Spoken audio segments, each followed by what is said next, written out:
ಗೆಲ್ಲಲೇಬೇಕು ಎಂದ ನಿರ್ಧರಿಸಿದ ಮೇಲೆ 1000 ಸಲ ಸೋತರೂ ಎದೆಗುಂದಬಾರದು. ನಮ್ಮ ಪ್ರಯತ್ನವನ್ನು ಮಾಡುತ್ತಾ ನಿರಂತರವಾಗಿ ಮತ್ತು ಸತತವಾಗಿ ದುಡಿಯುತ್ತಲೇ ಇರಬೇಕು. ಗೆಲುವು ಸಿಕ್ಕೇ ಸಿಗುತ್ತೆ. ಆಗ ಆ ಗೆಲುವು ಹೆಚ್ಚು ಅಸ್ಮರಣೀಯವಾಗಿರುತ್ತದೆ. ಹೂವಿನ ಮೇಲೆ ನಡೆಯುವವರಿಗಿಂತ ಮುಳ್ಳಿನ ಮೇಲೆ ನಡೆಯುವವರು ತಮ್ಮ ಗುರಿಯನ್ನು ಬಹುಬೇಗ ಮುಟ್ಟಿಬಿಡುತ್ತಾರೆ. ಏಕೆಂದರೆ ಮುಳ್ಳುಗಳು ಪಾದದ ವೇಗವನ್ನು ಹೆಚ್ಚಿಸುತ್ತವೆ. 1000 ಕಾಗೆಗಳು ಕೂಗಾಡಿದರೇನು? ಒಂದು ಕೋಗಿಲೆಯ ಧ್ವನಿಯನ್ನು ಸರಿದೂಗಿಸೋಕ್ಕಾಗುತ್ತಾ? 1000 ಜನ ಕೊಂಕು ಮಾತನಾಡಿದರೆ ಏನು? ಒಳ್ಳೆಯ ವ್ಯಕ್ತಿತ್ವವನ್ನು ವಿರೂಪಗೊಳಿಸೋಕ್ಕಾಗುತ್ತಾ? ಪರಮಾತ್ಮ ನಿನ್ನನ್ನು ಕಷ್ಟಗಳ ಹತ್ತಿರ ಕರೆದುಕೊಂಡು ಹೋಗಿದ್ದಾನೆ ಅಂದರೆ ನೀನು ತಿಳಿದುಕೊಂಡು ಬಿಡು, ಅವಶ್ಯವಾಗಿ ಅವನೇ ನಿನ್ನ ಕಷ್ಟಗಳನ್ನು ದಾಟಿಸಿಕೊಂಡು ಬರುತ್ತಾನೆ ಎಂದು. ವ್ಯಕ್ತಿಯ ಮಾತಿನಿಂದ ನೋವಾದಾಗ 2 ರೀತಿ ಯೋಚನೆ ಮಾಡಿ ನಿರ್ಧಾರ ಮಾಡಿ. ಮೊದಲೇದು, ವ್ಯಕ್ತಿ ಮುಖ್ಯವೋ ಅಥವಾ ಮಾತು ಮುಖ್ಯವೋ? ಒಂದು ವೇಳೆ ವ್ಯಕ್ತಿ ಮುಖ್ಯವಾದರೆ ಮಾತು ಮರೆತು ಬಿಡಿ. ಅದೇ ಒಂದು ವೇಳೆ ಮಾತು ಮುಖ್ಯವಾದರೆ ವ್ಯಕ್ತಿಯನ್ನೇ ಮರೆತು ಬಿಡಿ. ವ್ಯರ್ಥವಾಗಿ ಬರಬೇಡಿ. ಎಲ್ಲರೂ ಹೇಳ್ತಾರೆ ಮನುಷ್ಯ ಖಾಲಿ ಕೈಯಲ್ಲಿ ಬರ್ತಾನೆ, ಖಾಲಿ ಕೈಯಲ್ಲಿ ಹೋಗ್ತಾನೆ ಅಂತ.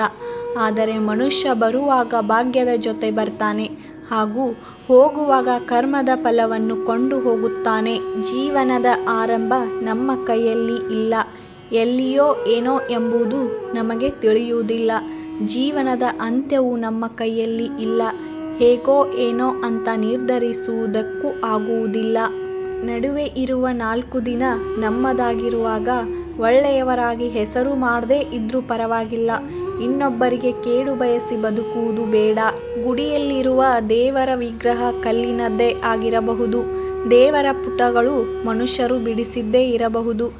ಆದರೆ ಅದರಲ್ಲಿ ದೇವರನ್ನು ಕಾಣುವ ಮನಸ್ಸು ಕಲ್ಲಾಗಿರಲು ಸಾಧ್ಯವೇ ಇಲ್ಲ. ನಂಬಿಕೆಗೆ ಜೀವನದ ಸೆಲೆ. ನಂಬಿಕೆಗಿಂತ ಮೂಲ ಭರವಸೆ ಮತ್ತೊಂದು ಇಲ್ಲ. ಅವಮಾನಿಸಿದವರ ಮುಂದೆಯೇ ತಲೆ ಎತ್ತಿ ನಿಲ್ಲುವಂತಾಗಬೇಕು. ಪ್ರತಿಯೊಬ್ಬರಿಗೂ ಕಾಲ ಬಂದೇ ಬರುತ್ತೆ. ಈ ವಿಡಿಯೋ ಏನಾದರೂ ನಿಮಗೆ ಇಷ್ಟವಾಗಿದ್ದರೆ ಲೈಕ್ ಮಾಡಿ, ಹಾಗೆ ಒಂದು ಕಮೆಂಟ್ ಮಾಡಿ, ನಿಮ್ಮ ಫ್ಯಾಮಿಲಿ ಫ್ರೆಂಡ್ಸ್ಗೆ ಶೇರ್ ಮಾಡಿ. ಇನ್ನೂ ನನ್ನ ಚಾನಲ್ಗೆ ಸಬ್ಸ್ಕ್ರೈಬ್ ಆಗಿಲ್ಲ ಅಂದರೆ ಸಬ್ಸ್ಕ್ರೈಬ್ ಮಾಡಿ, ಹಾಗೆ ಪಕ್ಕದಲ್ಲಿರುವ ಬೆಲ್ ಬಟನ್ ಪ್ರೆಸ್ ಮಾಡಿ. ನಾನು ಹಾಕ್ತಾ ಇರುವಂಥ ವಿಡಿಯೋ ನೋಟಿಫಿಕೇಷನ್ ಬರುತ್ತದೆ. ಮತ್ತೆ ಹೊಸ ವಿಡಿಯೋದೊಂದಿಗೆ ಸಿಗ್ತೀನಿ. ಅಲ್ಲಿವರೆಗೂ ನೋಡ್ತಾ ಇರಿ ನನ್ನ ಚಾನಲ್ನ, ಸಪೋರ್ಟ್ ಮಾಡಿ. ಹಾಗೆ ಥ್ಯಾಂಕ್ ಯು ಫಾರ್ ವಾಚಿಂಗ್.